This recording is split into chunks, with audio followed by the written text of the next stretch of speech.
2 दिवस झाले माहेर येऊन, पण अजिबात उठण्याची इच्छा होत नाही आहे. सकाळी किती वाजेपर्यंत झोपायचं, मस्त आराम करून राहायचा, जिथे आहोत तिथेच पडून राहायचं. आयतं जेवायला ताट मिळतं ते मस्तपैकी खाऊन घ्यायचं आणि दिवसभर आराम करायचा. आता ह्या लेकरांची जुगलबंदी तर तुम्हाला माहितीच आहे.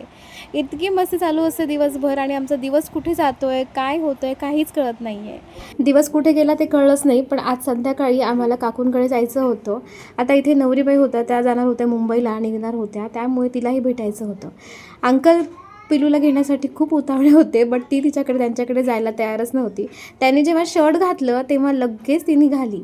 तिला असं वाटतं की कोणीतरी शर्ट पॅन्ट घातलं आणि उभं असलं की ते कुणाला कुठेतरी बाहेर घेऊन जाणार. मग ती त्यांच्याकडे गेली. छान अंकलने तिला चक्कर वगैरे मारून आणलं. आम्ही इथे खूप साऱ्या गप्पा मारल्या. बराच वेळ आमचा इथे गेला. भूक नसताना काकूंनी स्नॅक्स दिला, चिवडा वगैरे आम्ही इथे खाऊन घेतला. आणि इथे बघा पिल्लू कशी मटक्या मारत मँगोची टेस्ट घेते आहे. आता हा तिचा पहिलाच मँगो सीझन आहे, त्यामुळे तिने पुरेपूर त्याचा फायदा घेतलेला आहे.